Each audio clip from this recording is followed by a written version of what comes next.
Across the Sky is proudly sponsored by Weather Call Services. Don't be caught off guard in severe weather. Choose Weather Call. Hello, everybody, and welcome to Across the Sky. I'm Kirsten Lang in Tulsa, Oklahoma, and I'm joined by Sean Sublett in Richmond, Virginia, Matt Hollader in Chicago, and this week Joe Martucci is off taking some downtime in Atlantic City. But we're really excited this week to bring on a guest who's been leading up some major advances in the meteorological field. Dr. Jamey Jacob, an engineering professor rather, from OSU, is here to talk with us a little bit more about his research with some unmanned aircraft and the weather data collection and the research that he's been doing behind that. And guys, it was really neat talking to him. I think this research in general is just fascinating. And you know, some of the stuff he had to tell us today was just it's great. Well, drones are becoming more and more common. Like we're all seeing them more. I think we all know more and more people who have their own little personal drones, but these are a little bit more advanced drones that he's talking about and taking advantage of them to fill in all the gaps that we have in our weather data. I always tell people that when I'm explaining meteorology to people, you know, we have to have really accurate picture of what's happening right now, not just at the surface. We have lots of weather stations at the surface, but what's going on higher up in the atmosphere, and boy, are there some big gaps. And so drones have this opportunity to fill in the gaps from the weather balloons that we launch to have a better idea of what's happening 5,000, 10,000, 20,000 feet up in the atmosphere, which has an impact eventually on what happens at the surface, how strong the winds are, how much humidity is up there.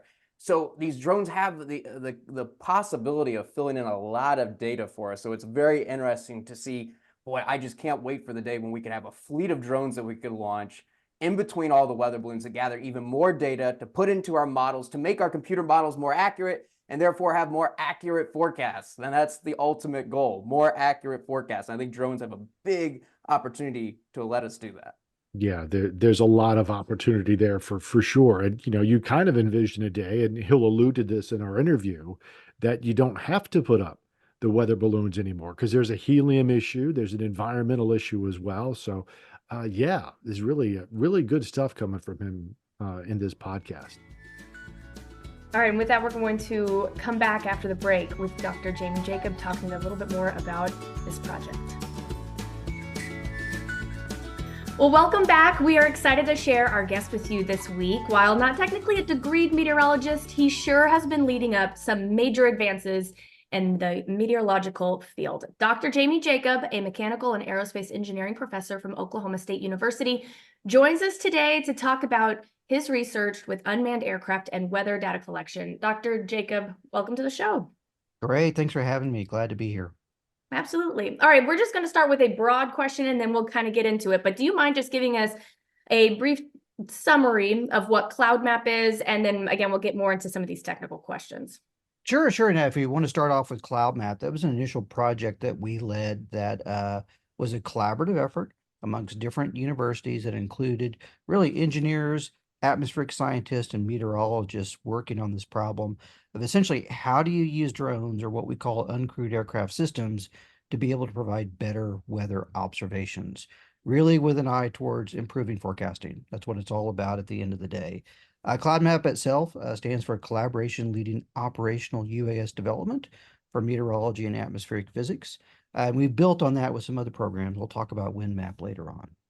This may be a very simple question, but can you give me kind of the ultimate goal of this particular project?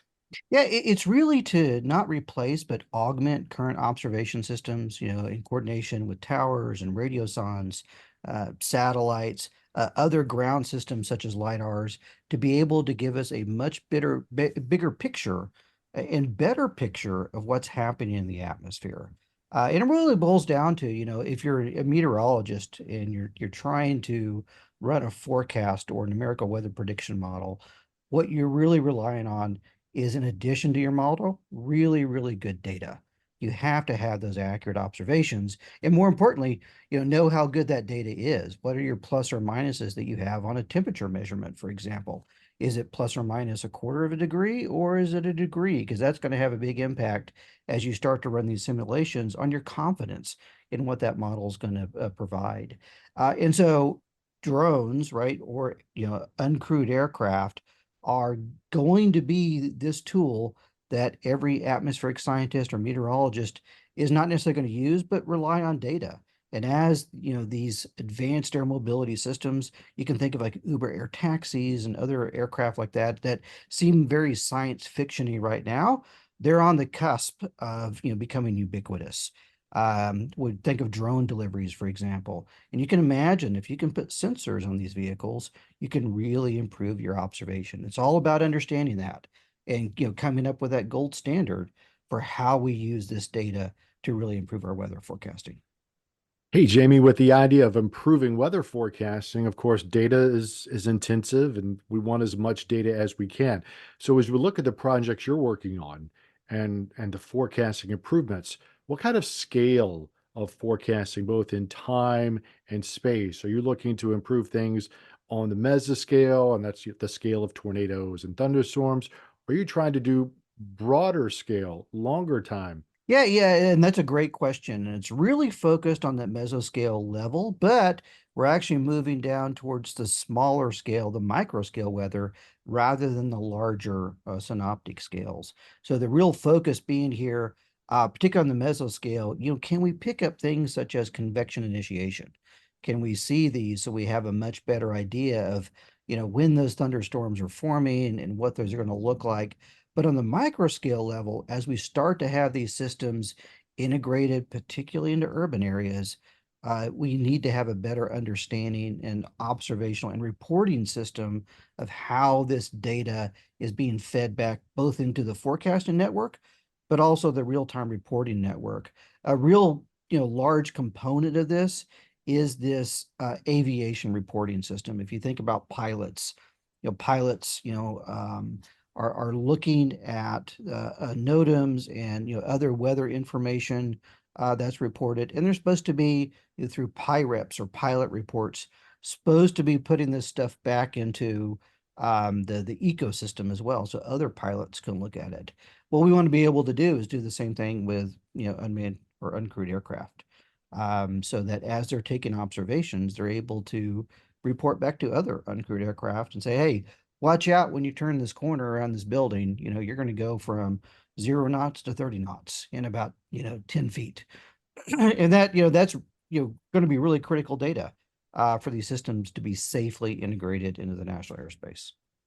And Jamie, I kind of want to compare drones to weather balloons because weather balloons have been one of the primary ways that we've gathered data about the upper atmosphere up until now. And so I'm curious if there's ever going to be a day where weather balloons are going to be replaced by drones, or are drones always going to be a supplement to fill in the gaps where we're not launching weather balloons? And then what are the advantages and disadvantages of drones compared to weather balloons? Are there any things that the weather balloons can do that the drones can't, or vice versa? Yeah, and that's a fantastic question. And at least in the near term, it's always going to be augmenting. I mean, weather balloons are still the gold standard to get that critical data, into the weather forecasting enterprise. And so we have to have that. And there's not a real clear replacement for that right now. But if you think about weather balloons, they also have a lot of problems. First off, they're using helium, a non-renewable resource. Once that helium is gone, it's gone forever. And of course, the National Weather Service has encountered problems with helium shortages, and many of the stations have started to migrate to hydrogen use, which again has its kind of own concerns associated with it. But you tend to be pretty limited into when you can launch these balloons. And of course, we're really familiar with this here in Oklahoma. We're typically, launching on the standard global 12-hour cycles. And, sometimes when it looks like it's going to tornado one day, then we pull up and say, oh, we're going to launch on 6 hours. A lot can happen within 6 hours. And that information is very useful, but may not necessarily be up to date to be able to give you that data. And Oklahoma is a great example again, because we just have one site where, we're launching those weather balloons out of. Our real vision for this is, using the backbone of something like the mesonet, where you have ground towers that are providing the thermodynamic and wind data up to 10 meters, is now being able to couple this with a drone system. So you have a 3D mesonet that provides that capability for the National Weather Service to essentially push a button and have a drone, fly up to a certain altitude and provide that information back.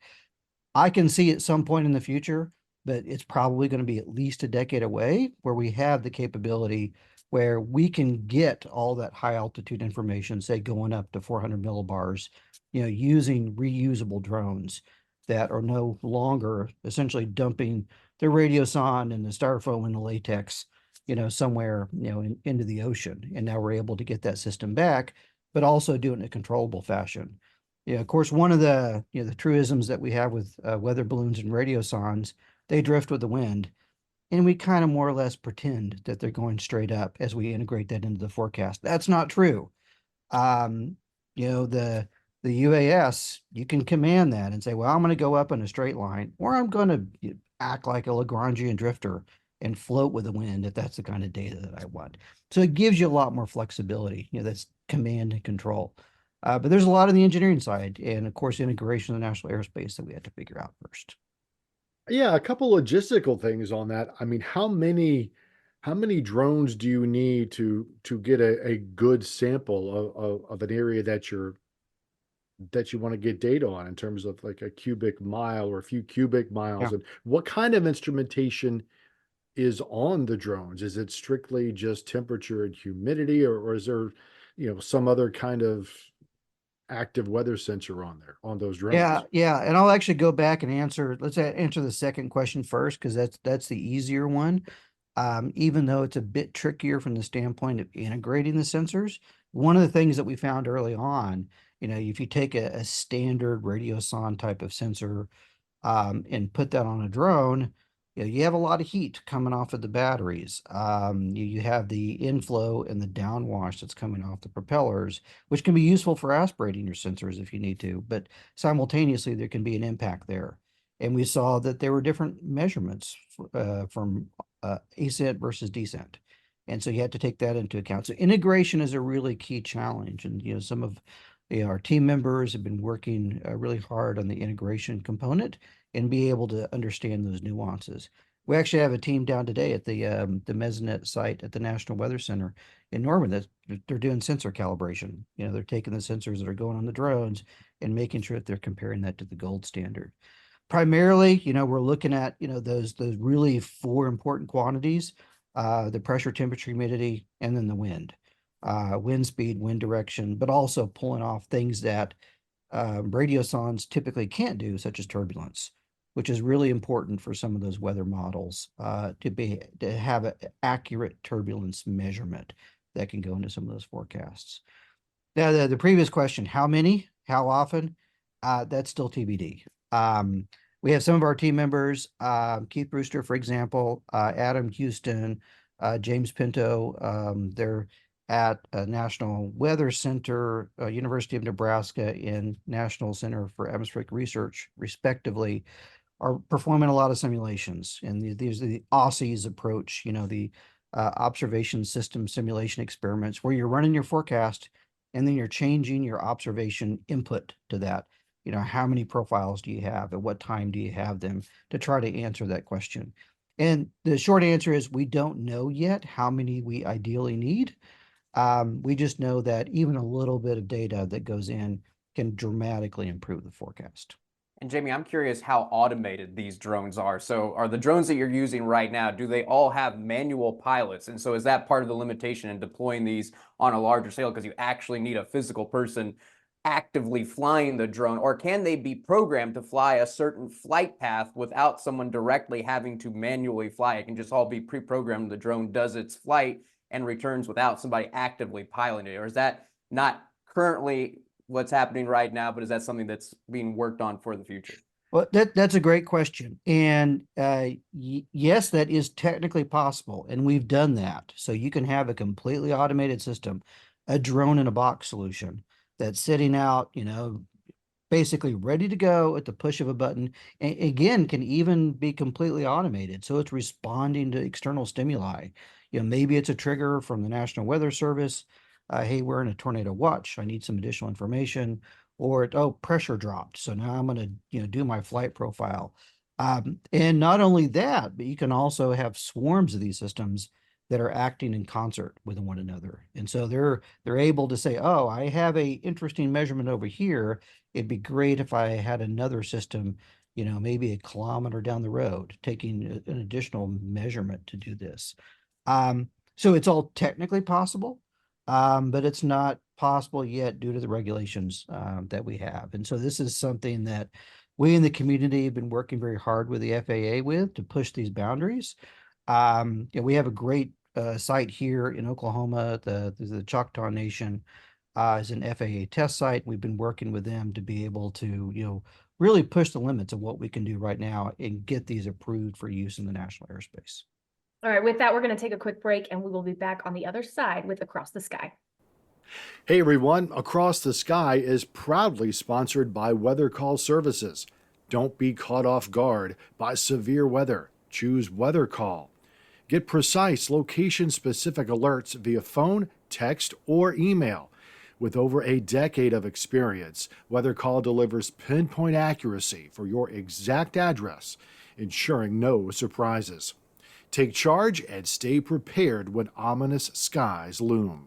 Explore the Weather Call difference today. Visit weathercallservices.com/Lee Enterprises and safeguard yourself, your business, or any school that matters to you. You can also find that link in our Across the Sky show notes, weathercallservices.com/Lee Enterprises.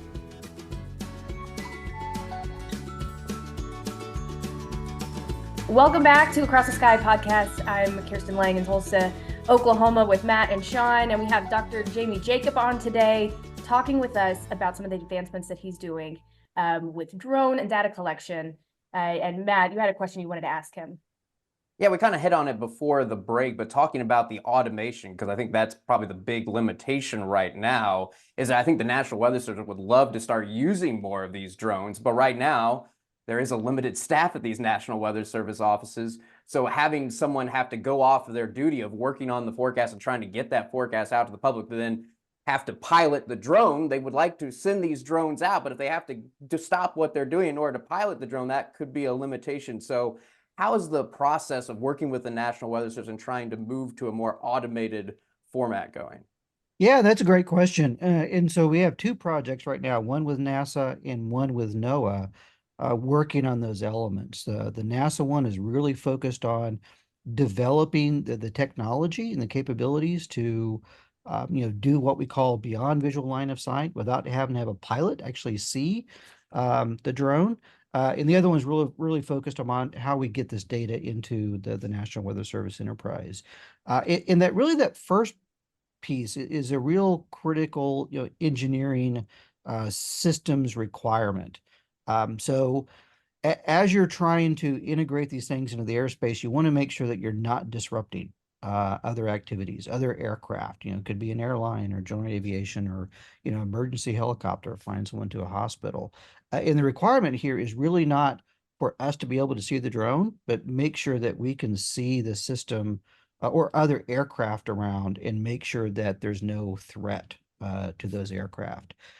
So the FAA has implemented several requirements, things such as remote ID that get us closer to what we call beyond visual line of sight in one-to-many operations, where we still are monitoring what the vehicle is doing, but we don't actually have to sit out there in the field and see it with our eyes with what we call visual observers. So we're getting closer to be able to do that on a routine basis. Right now mostly it's through special permissions and waivers that we get from the FAA. But that's obviously the end goal. We don't want to take a forecaster out of the office. Their real focus is sitting there at the computer watching that data as it's coming in to be able to make that forecast and determine when they need to put those warnings out. So a lot of the recent research has been here in Tulsa. And aside from the proximity maybe to you in Stillwater, is there any other reason that Tulsa was kind of chosen as this site to start off this research?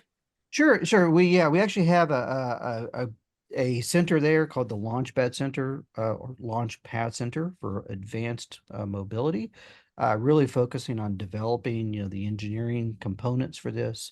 And it really allows us to tie in directly with long-term relationships that we've had with the National Weather Service.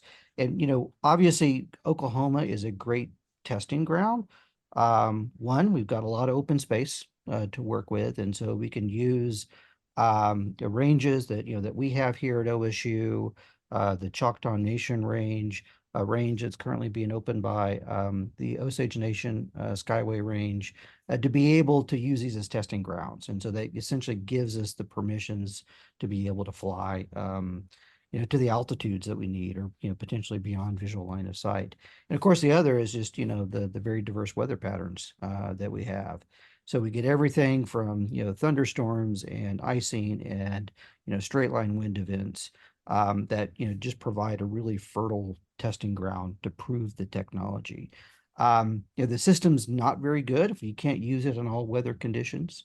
Icing is a particular interest for us because that impacts aviation, airline operations. And if everyone's been on an aircraft, and you're sitting on the tarmac waiting in the de-icing line because there might be an icing risk. And it's not a certainty that you're going to encounter icing. In using these systems to be able to do better predictions for that, two of our research faculty, Dr. Alyssa Avery and Gus Azevedo, are working really focused on those types of observations in developing better models to be able to determine, do you need to be sitting on the tarmac waiting to get de-iced.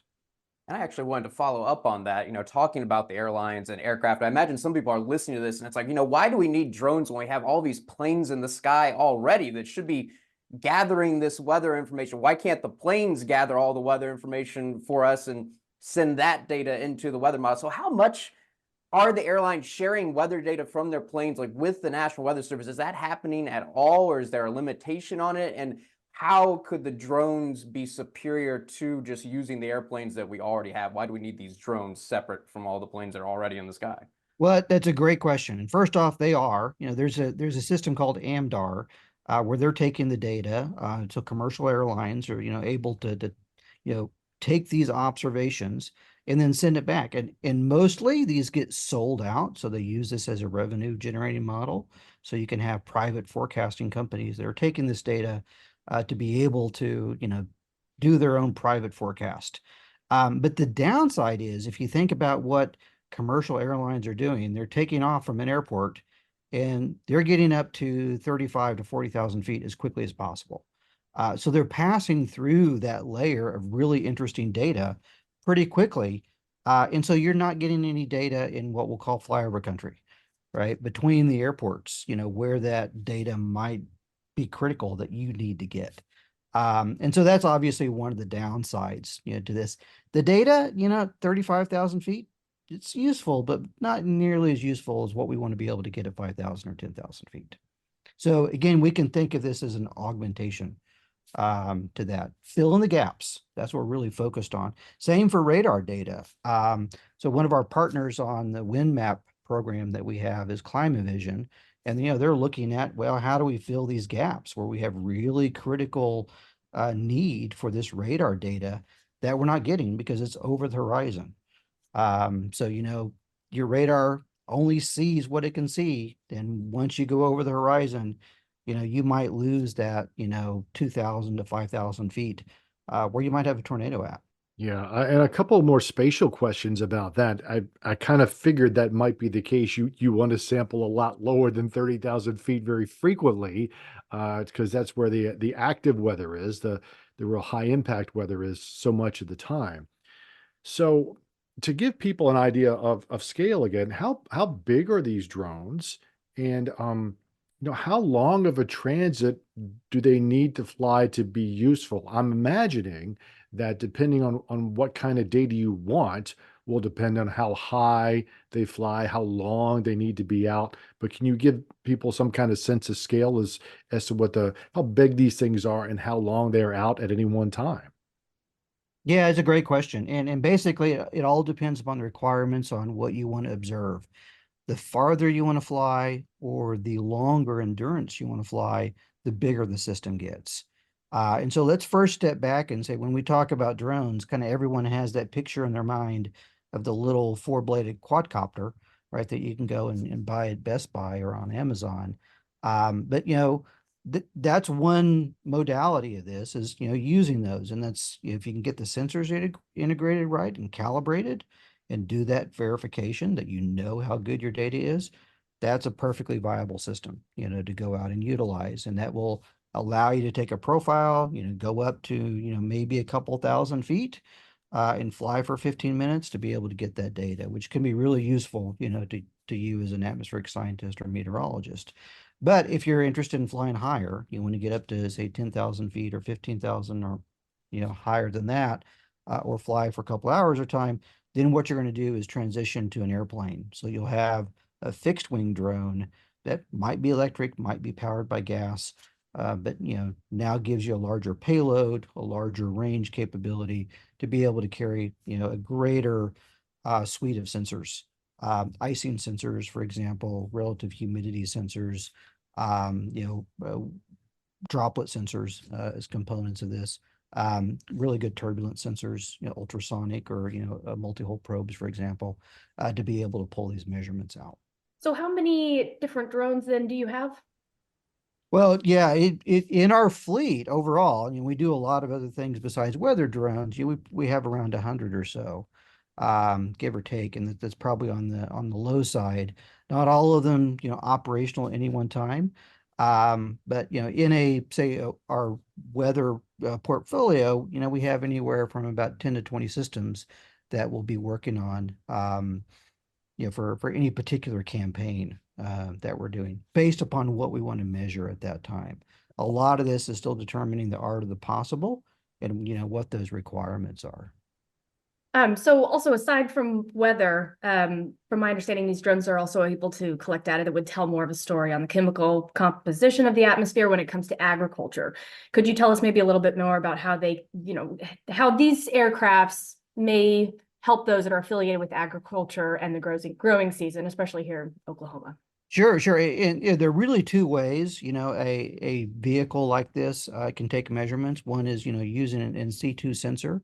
I always think about this in terms of, licking your finger, and feeling how the temperature changes. And so you're actually, touching the gas and you're measuring that. And the other is, through some kind of remote sensor, typical electrical, optical, infrared camera. And you can use those in combination, particularly for things such as agriculture and really useful in energy, looking for things such as a methane leak. So that way you can marry those two together and determine things such as crop health and quality. So, do you need more pesticides? Do you need more water on your crop by looking at it? While simultaneously, being able to have a gas sensor that can tell you, well, what are my methane levels coming off of this or the CO2 levels? And these also really tie in to some of the things that these drones are going to be useful for, not just now, but in the future for climate observations.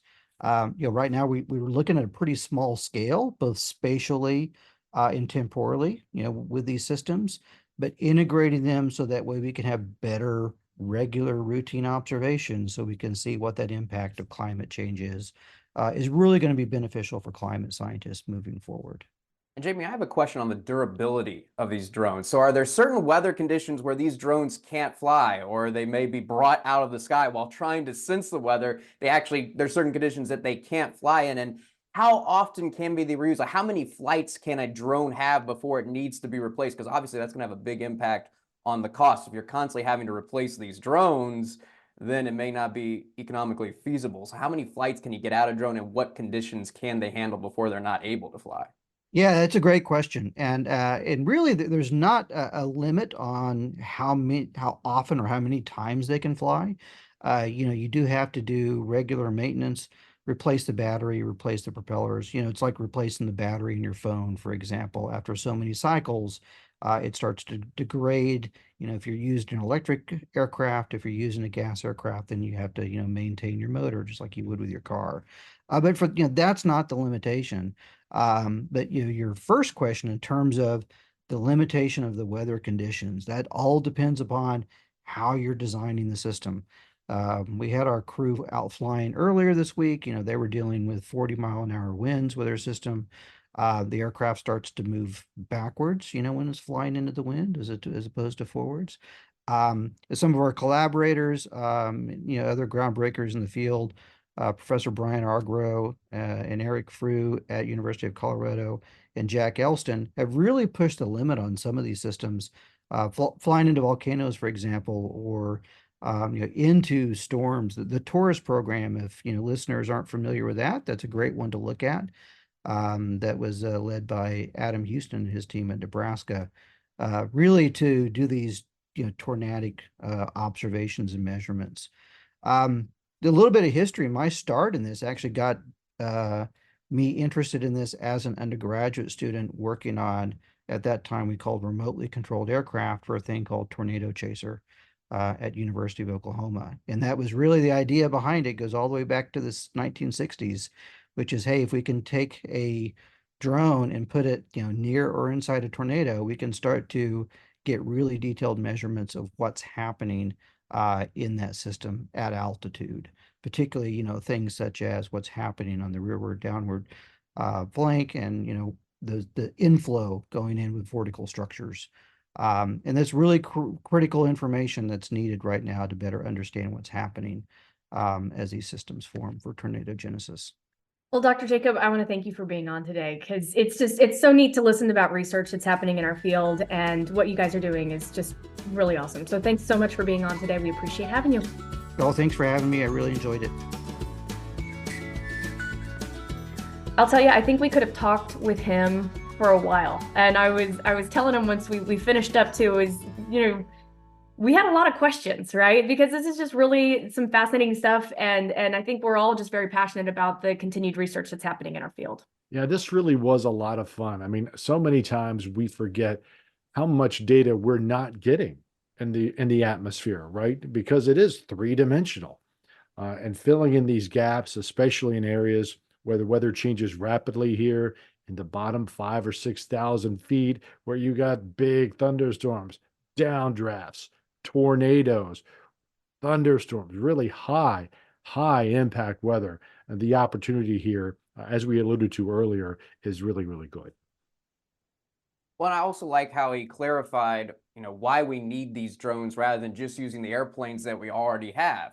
And he made the point that these planes try and get up to 30,000, 40,000 feet as quickly as possible, and they miss the most important part of the atmosphere. There's a reason why planes fly at 30 and 40,000 feet, because there's not much weather out there. It's quiet. There's not as much turbulence. So what we care about is happening lower in the atmosphere. So we need more data lower in the atmosphere. That's why we need these drones.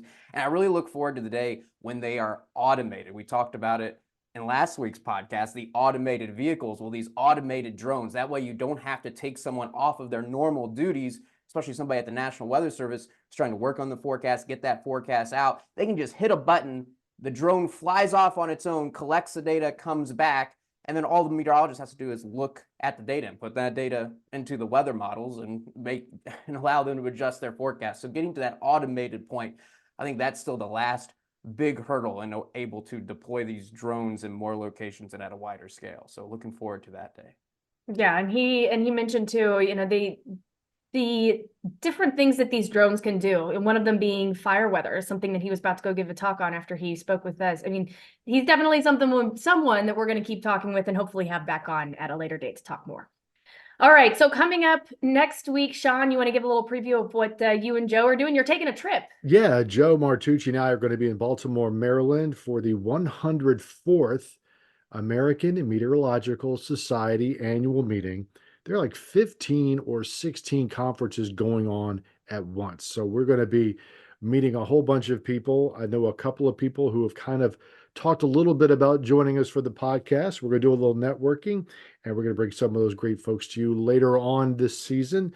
And hey, if you're listening to this podcast right now, you might be at the annual meeting in Baltimore. So find Joe and Sean. If you want to come on the podcast, track them down. And I think they'll certainly have time for a conversation with you. And if you want to get on the podcast, this is your chance. You may be a future guest. So go find Joe and Sean if you're listening to this at the AMS annual meeting. Come on the podcast. We will not be hard to find. I guarantee you that.